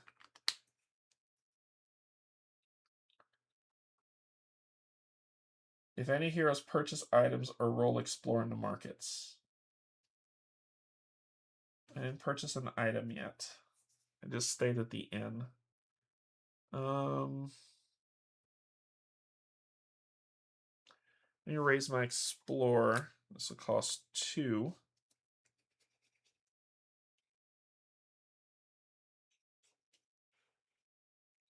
$25. I didn't get jumped yet.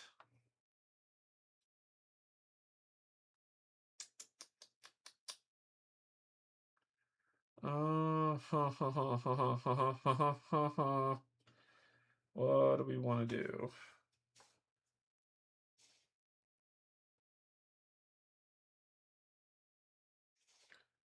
This will go to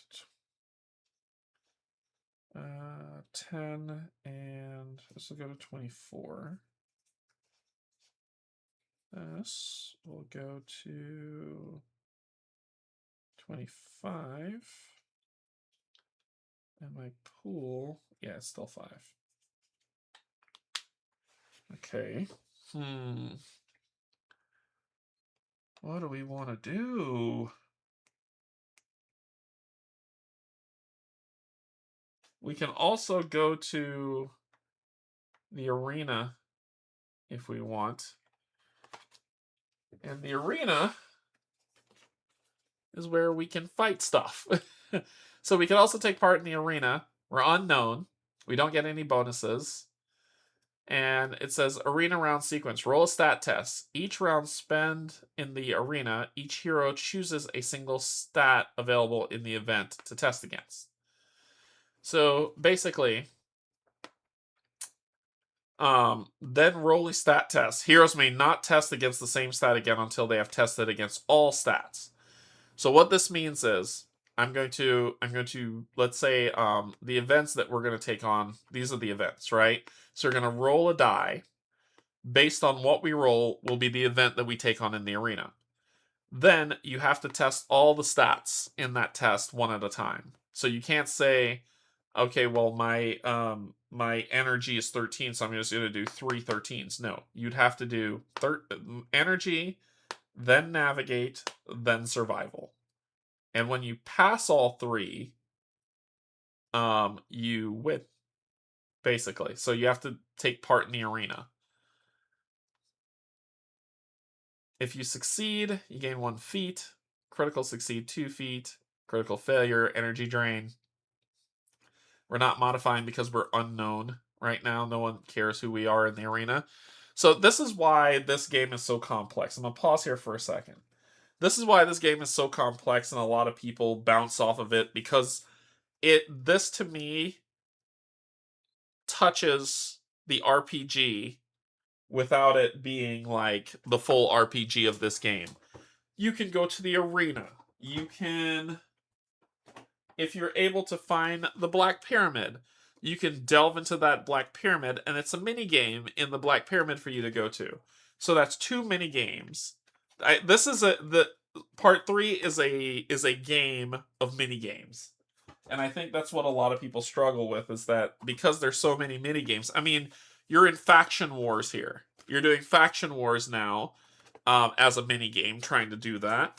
You could do Scarabs, which is another mini game that you can do. So this is kind of like you're playing dice or cards or anything. It's not that complicated, but it's not that complicated. That's the thing. It's just a game of mini games. So you could do Scarabs. You could go into the arena. You could find the Black Pyramid. You can, when you're in the market, where's that one? Here. In each city has its own set of mini games that you can play. You can get jumped in the market, and then you have to fight something. You can employ yourself in each market in each city to do different things. Because even look at this. Like, so you see here where I say, okay, there's this global market that we can buy anything in the city. We can buy anything from any HEXplore It game that we own, which is awesome. Then if you go to another city, it changes. Now this is a city of knowledge, and it's going to act like that city of knowledge where you can gain power-ups and boosts by gaining knowledge to build things up. You can, if you go to a Scorched Land city, they have a special arena that you can go in and take fights in or deal with things that are happening here. And then here you could place, this is the city of kind of like gambling. So you'll have to do like, you could get mugged. You could go through all this. So a lot of people don't like this one because it is filled with an RPG. It's filled with everything, right? Everything is in here.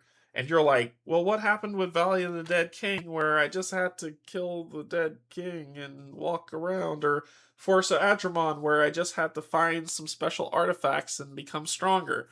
And this one is like, well, it's a little bit more than that. Now you get to do a lot. And a lot was a lot for people, where it was like, it's too much. I just want to fight the thing. And you can say, I don't want to do any of this stuff. I'm just going to leave this city, go do something else. So I think I will turn this in, though. Let me turn this in. And I gain the reward, so I'll gain 3. We'll go into 28. I'll get a power-up card. And there's something lets me draw another power-up card. This one. I'll use the ring this game turn to draw another one. So this is going to be 2, going to 5. And that is going to be 6, going to 20. I wish it wasn't just healing, or otherwise, like, I would be decimating stuff. The Vagabond is a healer. And that's all I have. My special abilities are healing spells. I just randomly picked the Vagabond. I didn't even care what was happening. Yeah, you feel like you're missing out if you don't do all the things, though. That's true. That's true. That's true. That's a potential thing. But that's why this specific title is insanely long. Because you can do everything. It's just everything will take a long time. So, and I think what I recommend for people, I'm gonna put this over here. What I recommend for people who are coming to this game, the first time you go through this game, just deal with the Ravager. Just do the missions for the cities, get powered up, fight the Ravager, and win. Done.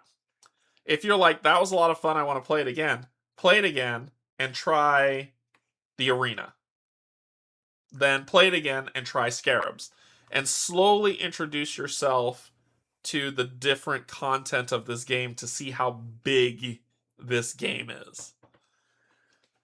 Okay. Cool. Is there anything else I wanted to upgrade while I'm here? Yeah, I'm gonna upgrade health.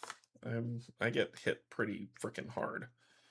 So this is gonna be -1. So it's gonna be 1 and 2, so it'll be 3. So again, 2 upgrades going to 14. And this will cost me 3, taking me back to 25. 14. And do I want to upgrade that guy again? No, I would have to do it twice for it to be worth it. I do need to upgrade my fighting. Oh, I can't do that in this city. Energy's okay. It's a free upgrade to make it. It's a 1 cost to make it a 14. I might as well do it. So they're equal to 24. And I upgraded that. I upgraded everything I could. Okay, cool. Cool.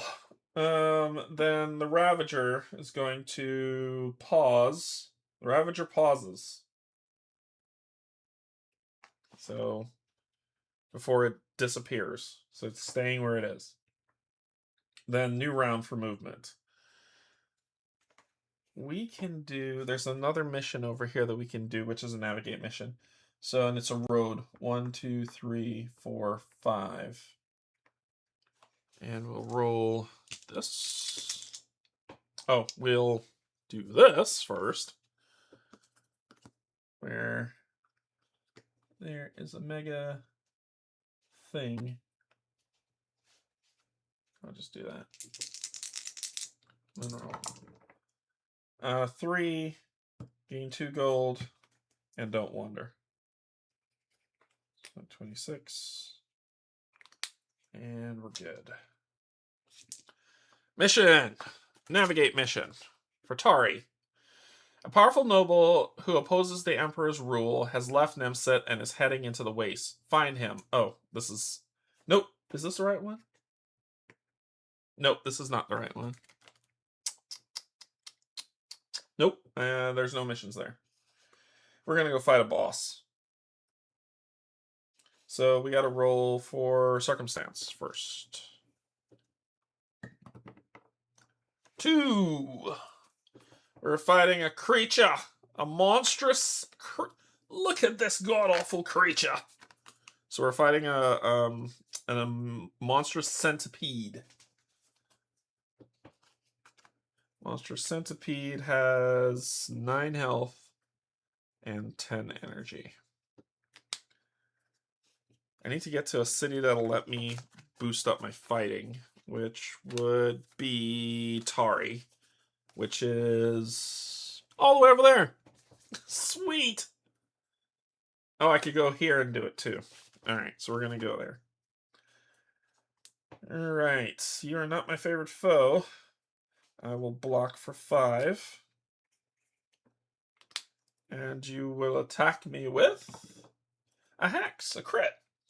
5 energy drain and navigate. Those who fail become wounded. 2 dice.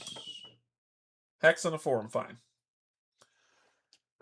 So I negate it all, pass navigate, and I hit you for 5, taking you to 4. And then we do it again.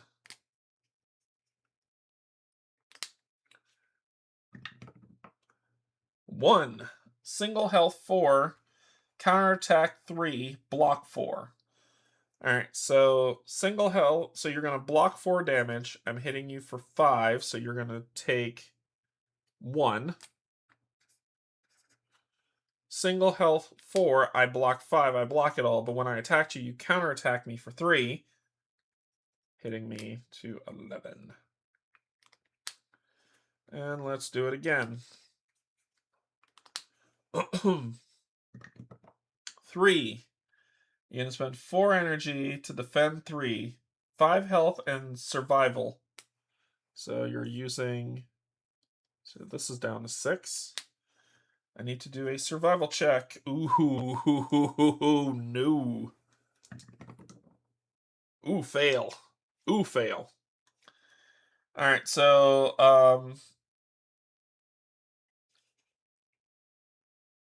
5 health and survival. So I block the 5. Defend 3 of the 5 I hit, you're down to 1 health. And then I become vulnerable, which means, ooh, not good. Vulnerable means no good. Vulnerable targets gain +2 to their target die result while in combat and suffer 1 extra damage when damaged. Alright, well, I'm blocking one more time. One more time. Okay, so navigate, and I'm going to get a +1. Crit and a 4, so the crit passes. And I block the 5, and I kill you. You are dead. I will gain 2 gold for my troubles. And food, but we don't have the food to give. So you are dead.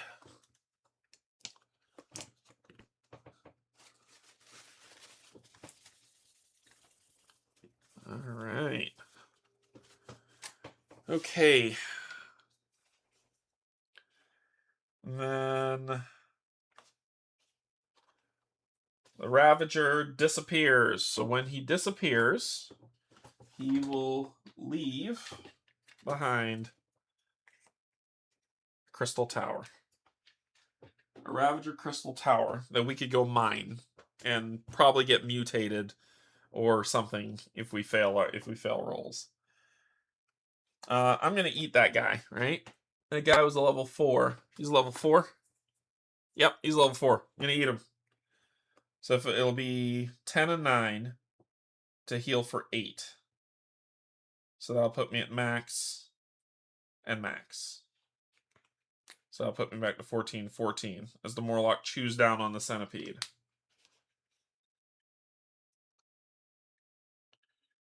Alright, that is the game turn. That is my turn. I want to boost this up. This is not a great character for this because I will stay alive forever. Nothing will kill me unless I run out of energy. Nothing will kill me. Problem is, I don't output a lot of damage. Like in my last fight in Forza Adramon, I just shredded things with damage.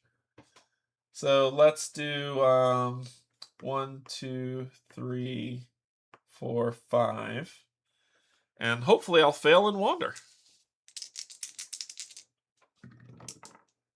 I did not fail, and I got 3 gold for my trouble. So that'll put me at 31. Because I critted on that. I did not crit on Explore, so I don't get that. Oh, I did crit on Explore. I get that. Okay. Then... Oh, then refresh the circumstance. It would have been a creature. The pyramid shows up. Let's roll and see our circumstance. See if we get the pyramid. Nope. 3. Pursued. You've had the misfortune of stumbling into a vast army serving Astanol, the lost arbiter. They tirelessly pursue you. Roll a 4-sided die. The result is the number of game turns they pursue you. While pursued by this army, you must roam as your movement, treating this as reckless movement. Additionally, skip the event phase with the exception of an encounter with the Ravager while they pursue you. You may choose to let them catch you instead. If you do, camp as your movement and face Astanol Lost Arbiter Boss 8. Yikes! No. Alright, so they will pursue me for 1 day. So 1 day of pain, and then that goes away. Woo! Okay, but I have to wander.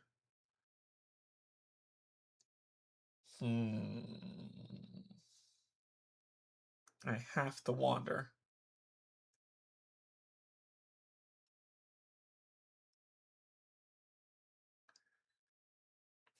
I don't... I want to go into the city. Let's do... and it says that while pursued by the enemy, you must roam as a movement, treating this as reckless movement. So reckless movement...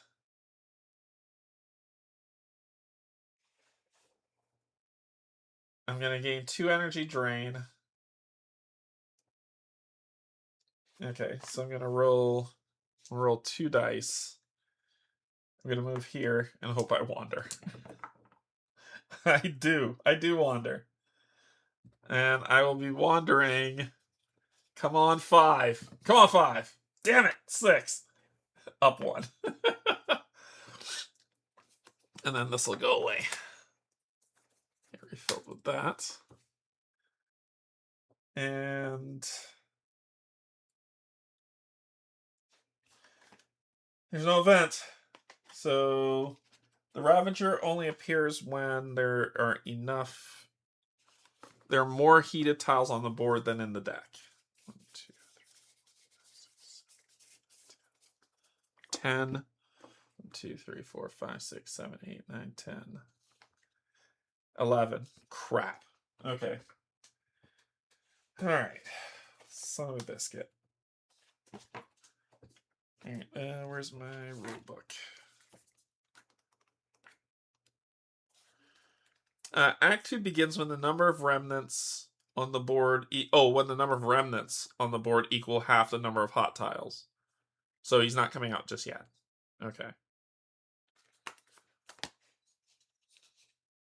Alright, so then my turn, I'm gonna move cautiously. So I don't wander. And I'm in a city, I don't have to roll for that crap. I am in Nimsababa, the Hex City. This one, Nimsanet. And we could play Scarabs here if we wanted to, but we're not gonna. We could get mugged. The more you shop in Nimsa, the higher chance you'll be pickpocketed or mugged, sometimes even by guards themselves. Roll a 10-sided die after you purchase items in Nimsa. If the result is less than or equal to the highest costing item, brigands assault you. Your group may either face the guards or get pickpocketed.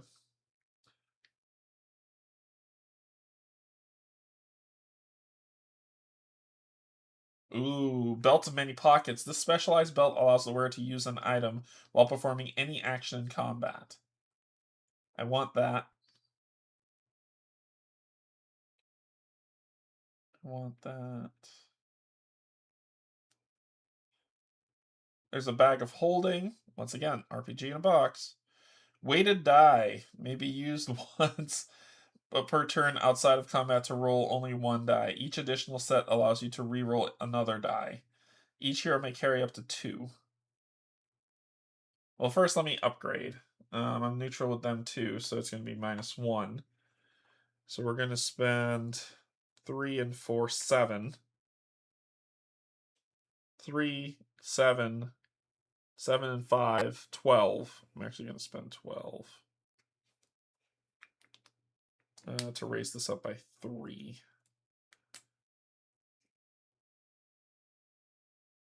Should go to 8. And my bad math would be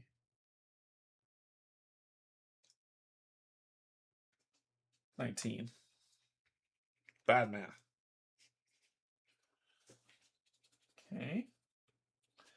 And raise that up by 3. Only energy, explore, and that. I gotta buy this frickin' bag of holding belt of many pouches. And I'm gonna go down to 4 gold for the belt of many pouches. Is that on here?